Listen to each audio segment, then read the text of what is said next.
Okay, well, the reason I purchased this car was it's a Tesla Model S, 2015 version, and it's an 85D.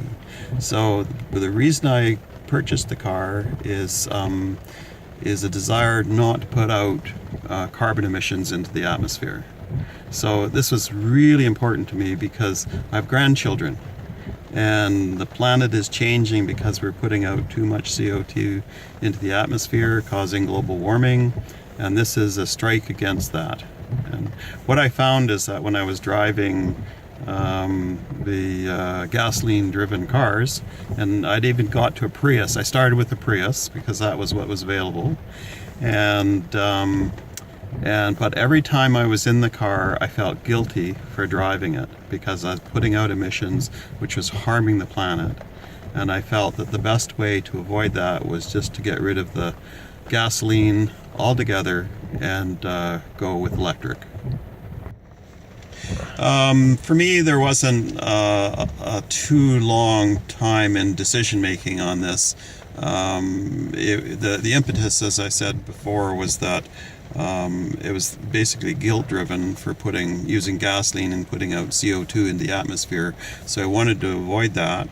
And what I discovered is that there was a fairly high cost to going electric at this time, but I wanted something that would be practical, would be the whole answer for me, and that turned out to be a Tesla. And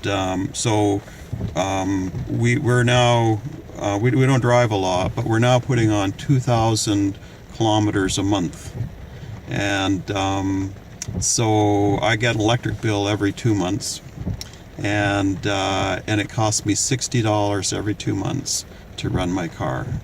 It's 4,000 kilometers I'm going. Now, some charging I get relatively free. There are chargers around that you can just plug into, but much of that is just from plugging in a home. And so every night when I take my car home and plug it in the morning, it's all charged up and ready to go for however far I want to go. I have about a 400 kilometer range. But the learning curve was really steep because I found out the price of other competing models of electric vehicles, and for what you got versus what you paid, there's no question that if I wanted to have a full-time electric vehicle, I had to go Tesla.